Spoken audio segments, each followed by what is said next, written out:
Assalamualaikum warahmatullahi wabarakatuh. Saya Nindisa Famiriza, S1 Binus 19013. Di sini saya akan menjelaskan salah satu contoh hidrokoloid, yaitu pektin atau pektos. Pertama, pektin. Apa itu pektin? Pektin berasal dari bahasa Yunani yaitu pektos, yang berarti kental dan kerat. Hal ini mencerminkan kemampuan pektin untuk membentuk gel yang telah diketahui berabad-abad lalu. Senyawa pektin merupakan polimer dari asam galakturonat, turunan galaktosa yang dihubungkan dengan ikatan alpha-1,4 glukosida. Pektin ditemukan dalam buah dan sayur, baik dari daging buah ataupun dari kulit buah. Buah-buahan yang dapat digunakan sebagai sumber pektin antara lain apel, jeruk, pisang, dan wortel. Pada umumnya, pektin tidak memiliki struktur yang tepat. Pektin merupakan koloid yang reversibel, yaitu dapat dilarutkan dalam air, diendapkan, dikeringkan, dan dapat dilarutkan kembali tanpa merubah sifat fisiknya. Bila ditambahkan air, mula-mula akan berbentuk gumpalan seperti pasta dan kemudian akan larut di dalam air. Pektin dapat membentuk larutan kental pada kondisi tertentu.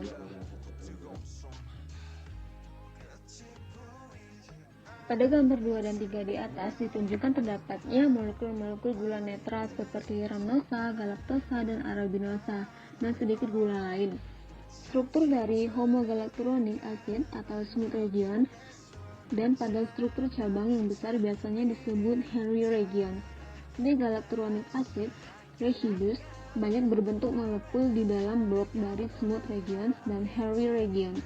Ketika pektin diekstraksi, hairy regions akan hancur, dan yang tersisa adalah gugus galacturonic acid dan beberapa unit gula netral. Pektin tersusun atas protopektin, asam pektinat, dan asam pektat.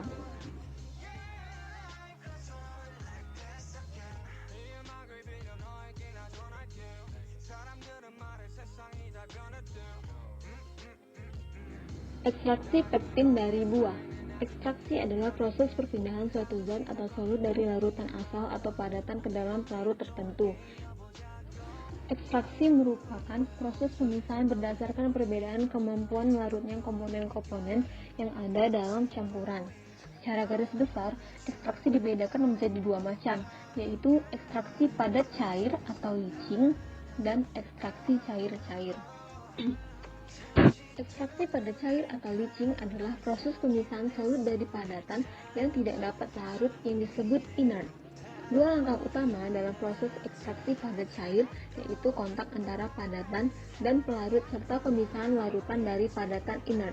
Larut yang digunakan dalam proses ekstraksi memiliki syarat utama, yaitu dapat melarutkan solut yang terkandung dalam padatan inert. Mekanisme yang berlangsung selama proses ekstraksi pada cair adalah 1. Pelarut bercampur dengan padatan inert sehingga permukaan padatan dilapisi oleh pelarut. 2. Terjadi difusi massa pelarut pada permukaan padatan inert ke dalam pori padatan inert tersebut. Laju difusi ini lambat karena pelarut harus menembus dinding sel padatan. 3.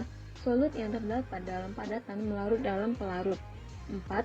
Campuran solut dalam pelarut berdifusi keluar dari permukaan padatan inert dan bercampur dengan pelarut sisa.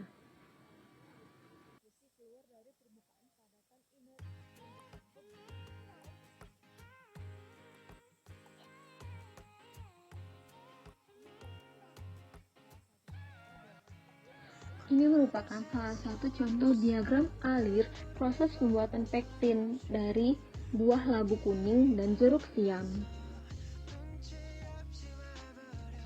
Pemanfaatan dalam produk pangan dan non-pangan. Pemanfaatan dalam pangan terdapat pada industri makanan dan minuman, di antaranya 1. Bahan pemberi tekstur yang baik pada roti dan keju. 2. Bahan pengental dan stabilizer pada minuman sari buah. 3. Bahan pokok pembuatan jelly, jam, dan marmalade. Pemanfaatan dalam non-pangan terdapat pada industri farmasi dan industri lain. Pada industri farmasi, diantaranya 1. Emulsifer bagi preparat, cair, dan sirup. 2. Obat diare pada bayi dan anak-anak seperti maltosa, cowpatch, dipeptid, intastisan. 3. Obat penawar racun logam.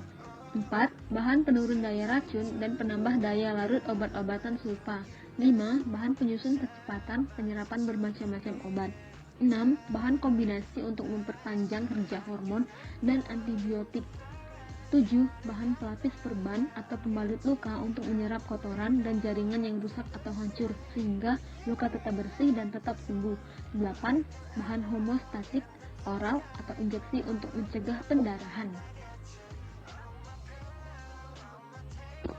Pada industri lain, selain untuk makanan, minuman, dan farmasi, pektin sering juga digunakan pada berbagai industri seperti industri kosmetik, contohnya seperti pasta gigi, sabun, lotion, dan krim.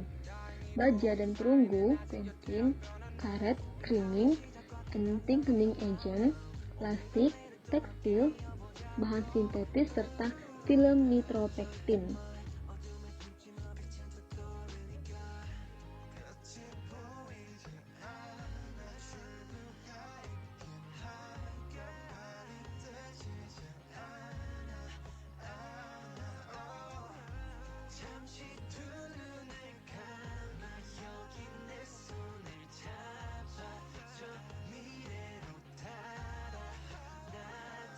Ini beberapa sumber yang digunakan dalam pemenuhan tugas ini yang diperoleh dari jurnal. Sekian yang dapat saya sampaikan. Terima kasih, semoga bermanfaat. Wassalamualaikum warahmatullahi wabarakatuh.